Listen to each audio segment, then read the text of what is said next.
میٹھا میٹھا پیارا پیارا میرے محمد کا نام۔ بیان وغیرہ کے لیے تو حضرات تشریف لائیں، انشاءاللہ وہ بیان کریں گے۔ مجھے تو حضرت کا حکم ہوا تو میں نے ایک دو گزارشات صرف عرض کرنی ہے آپ حضرات کے ساتھ بیٹھ کر۔ اللہ رب العزت نے انسان کو جتنے بھی دنیا میں آئے ہیں نا، ہر ایک کو صرف ایک ہی زندگی کا موقع دیا، دوسرا موقع زندگی کا کسی کو بھی نہیں ملا، وہ چاہے ولی ہو، وہ چاہے نبی ہو، جتنا بھی اللہ کا مقرب انسان بھی ہو، زندگی کا دوبارہ موقع کسی کو نہیں ملا۔ ایک موقع اللہ رب العزت نے ہر ایک کو دینا۔ عقل مند اور سمجھدار انسان تو وہ ہے جو زندگی کی یہ سانسیں، یہ ایام، یہ اوقات ایسے کام میں خرچ کر دے، ایسے کام میں لگا دے جس کی قیمت کئی گنا بڑھا کر اللہ دنیا اور آخرت میں اس کو عطا کرے۔ یہ تاجر حضرات ہوتے ہیں نا، تجارت کرنے والے احباب جو ہیں، یہ سمجھتے ہیں اس بات کو، ان کے پاس جو کچھ انویسٹ ہو نا، کچھ پیسے ہوں ان کے پاس، تو بڑے فکر مند ہوتے ہیں کہ ہم اپنے پیسوں کو کہاں خرچ کریں۔ ایسا نہ ہو کہ یہ پیسے جو ہمارے ہیں، زندگی کی جمع پونجی جو ہے، یہ کسی غلط ہاتھوں میں چلی جائے، کسی غلط جگہ پہ لگ جائے جس کا ہمیں نفع نہ پہنچے، یا کسی ایسی جگہ پہ لگ جائے جس کا نفع کم آئے۔ تو بڑی احتیاط کے ساتھ یہ اپنے پیسوں کو ایسے کاروبار میں لگاتے ہیں جہاں ان کو یقین ہوتا ہے کہ اس کا نفع جو ہے کئی گنا بڑھا کر ہمیں ملے۔ ایسے ہی ہے کہ نہیں؟ ایمان والے کی سب سے قیمتی جو انویسٹ ہے، جو سب سے قیمتی سرمایہ ایمان والے کا، اس کی یہ زندگی کے ایام جو گزر رہے ہیں، یہ اوقات، یہ سانسیں جو گزر رہی ہیں، یہ ایمان والے کی سب سے قیمتی سرمایہ ہے۔ اب ایمان والا اس سرمایہ کو کہاں خرچ کرے گا، اس سرمایہ کو کہاں لگائے گا، یہ اللہ رب العزت نے اس کو اختیار عطا کر دیا کہ اس کی سمجھ کے مطابق اس کو جون سا شعبہ، جون سی جگہ اس کو ایسی لگتی ہے کہ جس کا نفع مجھے زیادہ پہنچے گا، وہاں پر یہ اپنی ان سانسوں کو، اپنی ان اوقات کو، اپنی زندگی کو لگا دیتے ہیں۔ اور حقیقت میں سب سے قیمتی جو اللہ کی نگاہ میں، کائنات کو اللہ نے بنایا نا، اللہ کی نظر میں سب سے قیمتی جگہ جہاں انسان اپنی جان لگائے، اپنی صلاحیتیں لگائے، وہ قرآن کی خدمت ہے۔ اور اللہ نے ان کو اہل اللہ کہا ہے، اپنے بندے کہا ہے اللہ رب العزت۔ اور یقین کریں، یہ قرآن جو ہے نا، قرآن یہ اللہ کا کلام ہے۔ کس کا کلام ہے جی؟ اللہ کا کلام ہے۔ اور یقین کریں، اللہ رب العزت ہر بندے کو یہ توفیق بھی نہیں دیتے کہ اس کی خدمت پہ استعمال کریں۔ یہ وہ چند خوش قسمت لوگ ہوں گے، وہ چند خوش قسمت سینے ہوں گے جو اس قرآن کو اپنے اندر محفوظ کریں گے۔ وہ ایسے چند خوش قسمت نفوس ہوں گے جن کو اللہ رب العزت اس قرآن کی خدمت کے لیے استعمال کریں گے۔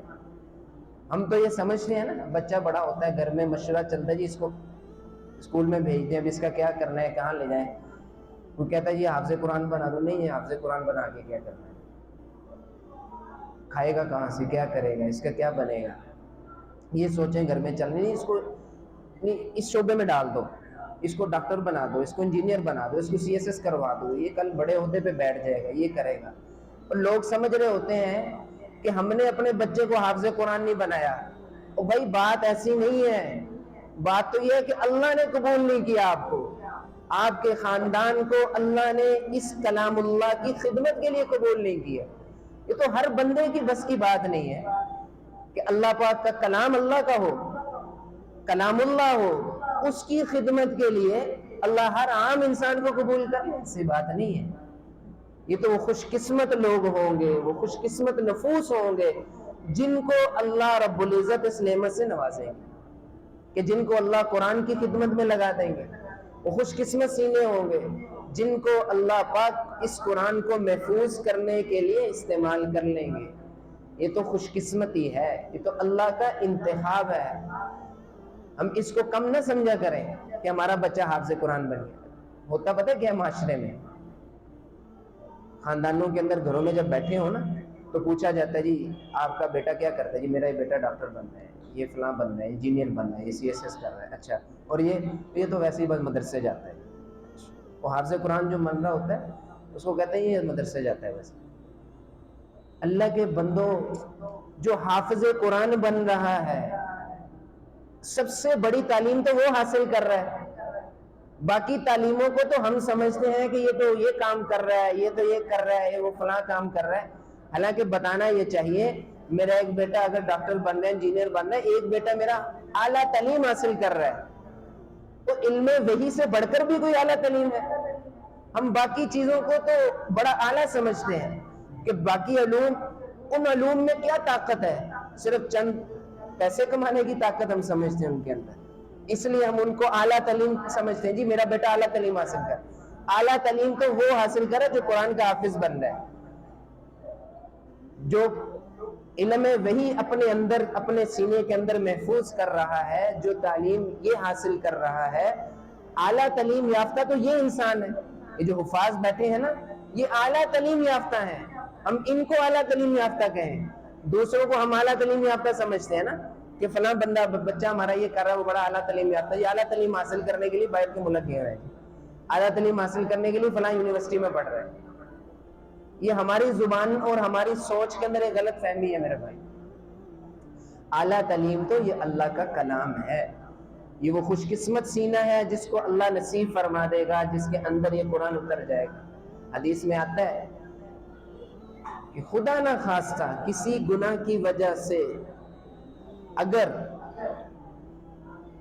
قرآن کا حافظ کسی گناہ کی وجہ سے اگر اس کو جہنم میں ڈالنے کا فیصلہ بھی ہو جائے نا تو یہ قرآن کی برکت سے یہ جسم اس کا جلے گا ہی نہیں.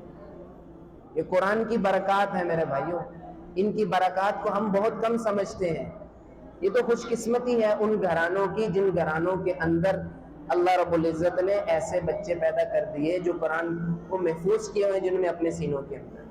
تو اس لیے میرے بھائیوں ہم ان بچوں پہ خوب خرچ کریں، ان بچوں کا خوب احساس کریں، خوب ان کا خیال رکھیں، اور اپنا کچھ مال اور کچھ خرچ کرتے وقت قرآن کی خدمت کے لیے اللہ سے مانگا کریں کہ اللہ ہمیں بھی قرآن کی خدمت کے لیے قبول کر لے، کہ اللہ ہماری نسلوں کو بھی قرآن کی خدمت میں لگا دے. حضرت عثمان رضی اللہ تعالیٰ عنہ کی مشہور و معروف حدیث ہے خیرکم من تعلم القرآن وعلمہ. حضرت عثمان رضی اللہ تعالیٰ عنہ نے فرمایا تم میں سب سے بہترین انسان وہ ہے جو قرآن خود بھی سیکھ رہا ہے اور لوگوں کو بھی اس کو سکھانے کے اندر لگا ہوا ہے.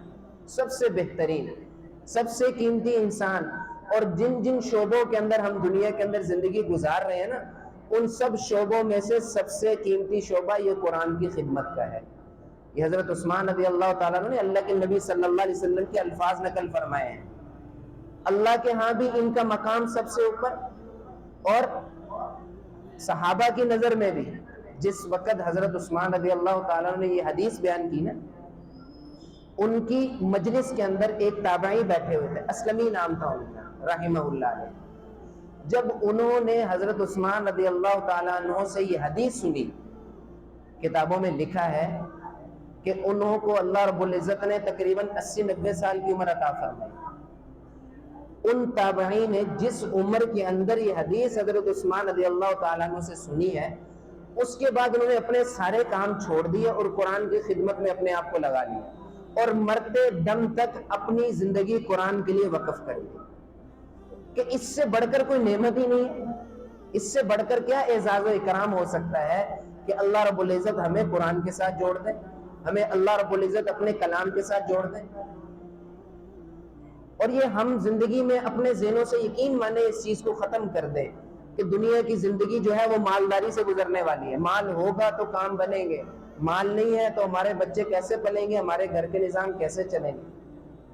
جس وقت یہ بچے ماں کے پیٹ میں ہوتے ہیں نا اس وقت یہ شرط نہیں لگتی کہ اس کا جو رزق اس کے نصیب میں لکھ دیا گیا ہے وہ رزق اس کو فلاں ڈاکٹر بننے پہ ملے گا، وہ رزق اس کو انجینئر بننے پہ ملے گا، وہ رزق اس کو کمشنر بننے پہ ملے گا. کہیں آپ نے پڑھا ہے کسی حدیث میں آیا ہو کہ جب ماں کے پیٹ میں بچہ ہوتا ہے اس کا جو رزق اللہ لکھ دیتے ہیں اس کو کسی ایسے شعبے کے ساتھ اللہ مشروط کر دیتے ہیں کہ جب تک یہ بچہ یہ کام نہیں کرے گا اس کو رزق نہیں ملے گا؟ یہ کیسی سمجھ کی بات ہے میرے بھائی؟ رزق اس رب کے ہاتھ میں ہے جو پتھروں کے اندر موجود جانور کو بھی وہاں پر رزق پہنچا رہا ہے۔ پتھر کے اندر ایک چھوٹا سا کیڑا موجود، کتنا مشہور واقعہ ہے، ایک کیڑا پتھر کے اندر موجود، اس پتھر کو جب توڑا گیا تو اس پتھر کے اندر سے کیڑا نکلا اور اس کے منہ کے اندر تازہ پتا تھا، اور اس کے الفاظ کیا تھے؟ سبحانک من یرانی ویسمع کلامی ویرزقنی ولا ینسانی، کہ ساری تعریفیں اس رب کے لیے ہیں کہ جو مجھے یہاں پر بھی نہیں بلاتا، جو میرے یہاں پر بھی میں اس سے جب پکارتا ہوں تو میری پکار بھی سنتا ہے اور مجھے رزق بھی عطا کر دیتا ہے۔ تو رزق کے وعدے تو اللہ کے ہیں، اللہ نے اپنے ذمہ لیا رزق۔ وما من دابۃ فی الارض الا علی اللہ رزقها، اس زمین پر جتنے بھی لوگ، انسان ہو، جانور ہو، چوپاہے چلنے والے ہیں، ان سب کے رزق کی ذمہ داری کس نے لی ہے جی؟ اللہ نے لی۔ رزق تو اللہ کے ذمہ ہے۔ تو پھر ہم ایسے کیوں سمجھتے ہیں کہ اگر ہمارا بچہ حافظ بن گیا، ہمارا بچہ قرآن کی خدمت والا بن گیا تو اس کی دنیا کا کیا بنے گا؟ تو دنیا سے آگے بھی ایک جہاں ہے، آگے بھی آخرت بھی ہے ایک جہاں۔ کبھی یہ بھی تو سوچیں آخرت کا کیا بنے گا اس کا، ہماری آخرت کا کیا بنے گا؟ اگر آج ہم اپنے بچے کو حافظ بنا رہے ہیں نا تو خدا کی قسم ہماری دنیا اور آخرت کے اندر ٹھنڈک کا باعث بن رہا ہے یہ بچہ۔ کل جب آنکھیں بند ہوگی نا ماں باپ کی، یہی بچہ ہوگا جو قبر پر آ کر آپ کے لیے قرآن پاک کی تلاوت کیا کرے گا، جو آپ کے لیے نمازیں پڑھے گا، دعائیں کرے گا کہ اللہ میرے ماں باپ کو یہ میں احسان ثواب بھیج رہا ہوں، ان کی قبر میں ان کے لیے آسانیاں پیدا فرما۔ اور جب قرآن والا جو ہوتا ہے نا، حدیث میں آتا ہے، جو سورہ ملک کی تلاوت کرتے ہیں نا، وہ جب قبر میں جاتے ہیں نا تو قبر میں جانے کے بعد ان کو اللہ رب العزت سورہ ملک کی تلاوت کی برکت سے عذاب سے بچا دیں۔ یہ قرآن کی برکتیں آپ کو قبر میں بھی ملیں گی۔ میدان حشر میں جب اللہ کے سامنے پیشگی ہوگی نا، اس وقت قرآن کی تلاوت کرنے والا جو ہوگا، قرآن پاک حدیث میں آتا ہے اللہ کے دربار میں آ کے اس کی سفارش کرے گا کہ اللہ یہ بندہ میری تلاوت کرنے والا تھا، آج میں اس کے حق میں سفارش کرتا ہوں، اللہ تو اس کی بخشش کرے۔ دنیا اور آخرت کے سارے کام قرآن کی برکت سے بنے۔ تو اس لیے میرے بھائیوں آپ سب سے گزارش ہے کہ ہم سب اپنی زندگی میں یہ نیت کر لیں کہ ہمارے گھروں کے اندر جتنے بھی بچے ہو سکے ہم ان کو حافظ قرآن بنائیں۔ ہماری نسلوں میں جتنے بھی بچے آئیں گے ہم اللہ سے ان کو بھی قبول کروا کے جائیں گے، یا اللہ تو مجھے بھی قرآن کی خدمت کے لیے قبول کر لے، یا اللہ میری نسلوں کو بھی قرآن کی خدمت کے لیے قبول کر لے۔